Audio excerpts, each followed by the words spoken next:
माथेरानला फॅमिली सोबत येण्यासाठी शोधत आहात एक खास हॉटेल, जिथे प्रत्येक सुट्टी बनते एक सुंदर आठवण.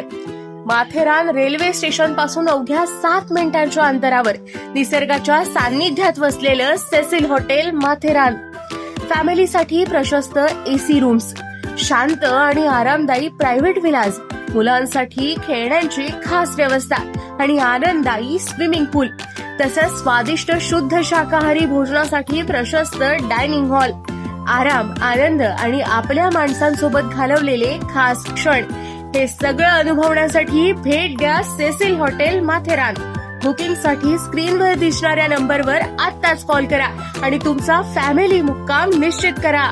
नेरळ ग्रामपंचायतमध्ये नुकत्याच पार पडलेल्या ग्रामसभेत नागरिकांच्या हिताचे अनेक महत्त्वपूर्ण ठराव मंजूर करण्यात आले असून विविध विकास कामांबाबत सकारात्मक निर्णय घेण्यात आले आहेत. मात्र ग्रामसभेच्या प्रोसिडिंगमध्ये नोंद झालेल्या या विषयांवर पुढील 1 महिन्याच्या आत ठोस निर्णय घेऊन त्यांची प्रभावी अंमलबजावणी करण्यात आली नाही तर ग्रामपंचायत कार्यालयासमोर बेमुदत उपोषणाचा थेट इशारा सामाजिक कार्यकर्ते विशाल साळुंके यांनी दिला आहे.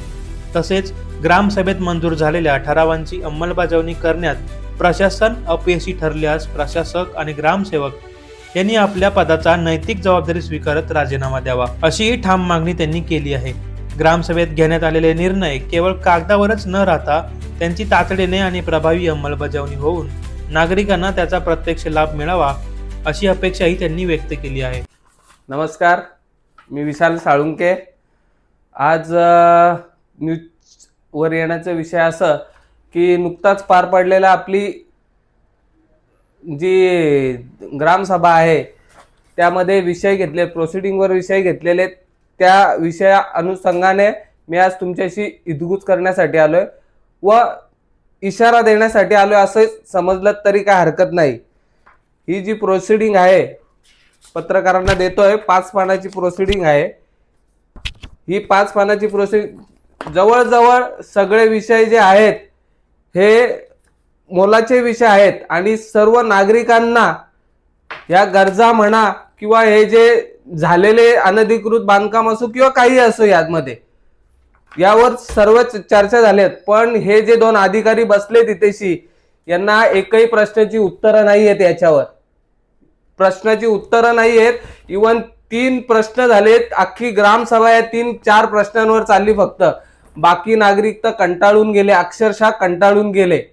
तुम्ही पत्रकार परिषद किंवा लाईव्ह बघितली असाल ग्रामसभा काय विषय झालेत. आणि माझं या 2 एक प्रशासक आणि ग्रामसेवकांना म्हणजे विनंती असो किंवा काय तुम्ही काय जे समजायचं ते, जर 1 महिन्याच्या आत ह्या प्रोसिडिंगवरची सर्व कामं जर झाली नाही तर तुम्ही स्वतःहून इथे राजीनामे द्यावे, नाहीतर तुमच्या निलंबनासाठी मी याच ग्रामपंचायतच्या पायरीवर उपोषणासाठी 1 महिन्यानंतर बसणार. आज तुम्ही तिथे बसून करताय काय?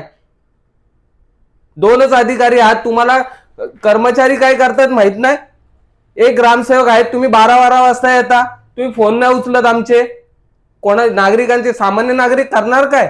सामान्य नागरिकांचा आवाज कोण नाही का? आम्ही आहोत आणि आम्ही उठवणार सामान्य नागरिकांसाठी आवाज. नुकताच झालेला तो नळ कनेक्शनचा मला वाटतं व्हिडिओ आलाय 2 दिवसापूर्वी. काय त्या कर्मचाऱ्यांना काय हे केले? त्यात तुमचा समाविष्ट असल्याशिवाय कर्मचाऱ्यांनी नळ कनेक्शन दिले का? आज त्यांना निलंबन केलं. 10 दिवस कुठल्या पद्धतीचं निलंबन आहे असं 10 दिवसाचं तुमचं? 10 दिवसाचं निलंबन कुठल्या अनुषंगाने केलंय? आणि का पण त्या कर्मचाऱ्यांना फूस घालणारे तुम्ही आहात ना. जर कर्मचाऱ्यांना आधीच जर ताब्यात तुम्ही जर ठेवताय तर कर्मचारी असं कशाला करतील?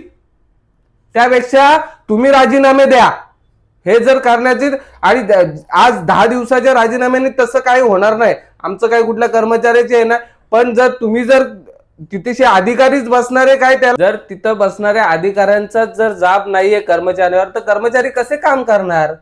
कर्मचाऱ्यांकडनं काम करून तिथल्या अधिकाऱ्यांनी घेतलं पाहिजे. अधिकारी येतात 12 वाजता, काम सुरू होतंय ग्रामपंचायतचा 8 वाजता. 4 तास ग्रामपंचायतच्या कर्मचारी वाऱ्यावर का? त्यांना कोण काय आहे का नाही? आज त्यांच्याकडनं काम तुम्ही करून घेतलं पाहिजे, तर तिथं तुम्ही अधिकारी म्हणून बसायला कॅपेबल आहात. इथले जे प्रशासक आहेत ते बिनधास्तपणे सांगतात का माझ्याकडे 4-4, 5-5 प्रकारचे चार्ज आहेत ग्रामपंचायतीचे.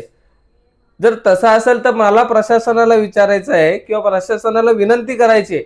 आमच्या नेरळ ग्रामपंचायतीसाठी खूप मोठी ग्रामपंचायत आहे, रायगड जिल्ह्यात मोठी ग्रामपंचायत आहे. तर आमच्या नेरळ ग्रामपंचायत इथेशी रोज येणारा प्रशासक हा आम्हाला निवडून द्यावा. त्यांनी माझी कळकळी नेरळ ग्रामस्थांच्या वतीने विनंती आहे, कारण की इथे ग्रामपंचायत मध्ये जे काय चाललंय ते बघण्यासाठी रोजच्या रोज इथेशी अधिकारी हवा आहे आणि तो प्रशासनाने लवकरात लवकर नेमून द्यावा इथेशी. तरच या ग्रामपंचायतीचे जे आता जे गदारोळपणे चाललंय काम ते कुठंतरी सुरळीत होईल.